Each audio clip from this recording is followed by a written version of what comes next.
Okay guys, today I wanted to talk about the second of my off-grid Homestead All-Stars in this series that I'm starting.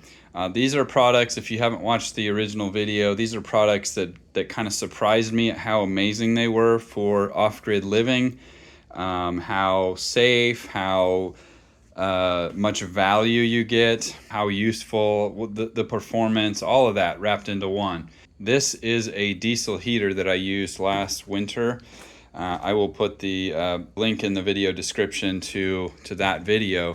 But if you haven't seen these already, there's a ton of videos out there already. So if you have any kind of cold weather, and I'm in Texas, it doesn't get that cold here in the winter, but it does get occasionally, pretty cold. And so in an RV or a tiny home or something like that, or van life, whatever you've got that you're living off the grid, and you're not well insulated and you don't have other heating options, this is basically the best you can get.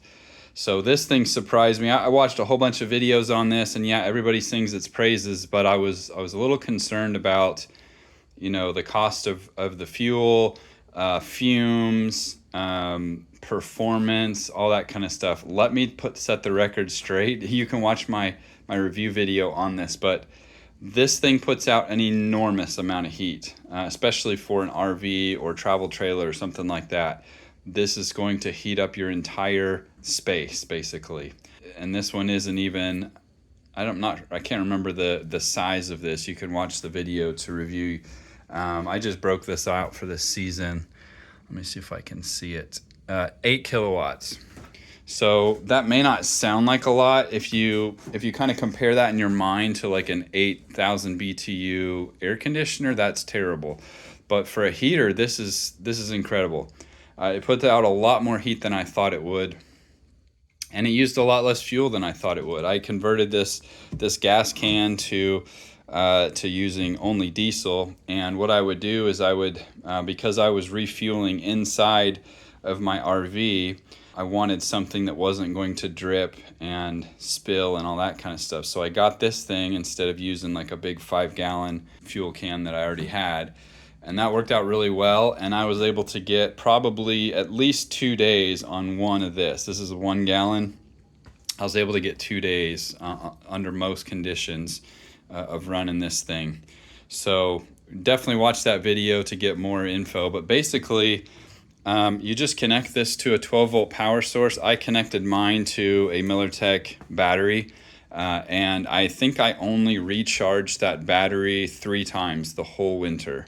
So that tells you, and it wasn't even like it was completely drained. It was like getting down to 40% or something, and so I wanted to top it off so I never kind of ran out. But so you could probably get through the whole winter season with just 1 or 2 charges on a battery like this, or you can connect it to the 12-volt system in your trailer, whatever you want to do. The point being, it does not use a lot of power, of 12-volt DC power, and it does not use a lot of fuel, but it creates an enormous amount of heat out of this thing. And so now the other thing that I was concerned about was fumes, because you have this exhaust pipe, and I rigged up an adapter so that I could exhaust it out of my trailer without letting in cold air and stuff like that. I will be honest, there's a little puff of fumes when you first start it up. Like you can smell it for about 30 seconds and then it's gone. It's not like you're smelling this constantly while it's running. It's only when it first kicks on, and then once it's going, and this catalytic converter or muffler and all the things heat up, you'll never smell it again. So anyway, I was extremely surprised. This is definitely, like, for $100, $130, whatever you can find these for now. This is an unbelievable prep item for you. We had here in Texas, we had those deadly winter freezes. 5 years ago, where it killed a whole bunch of people because the power grid went down. This would have saved lives if people had these types of devices in their home, and they had at least a couple gallons of diesel laying around.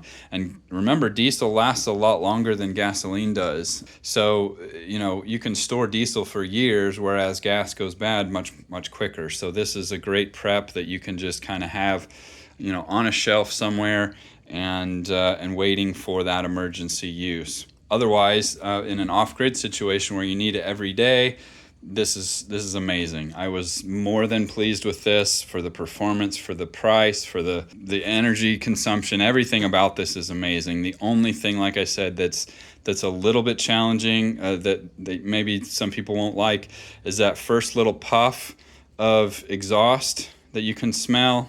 After that, it goes away, and having to refuel it, because it does have a small gas tank in it. You do have to kind of refuel it at least once a day, and you do have to rig up some sort of exhaust to get it out of wherever you're heating.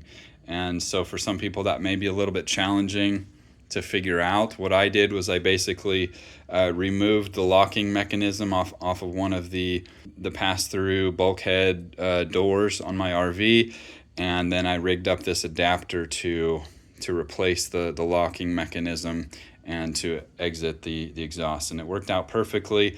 I checked it with my my infrared thermometer, and it's nowhere close to even thinking about starting a fire. Like, we're talking, you could almost touch this while it's operating and be fine. Certainly I could touch this. This discoloration is because of the rain that would hit these screws, but you could touch any part of this basically while it was operating, except the inside pipe, and you would not burn yourself.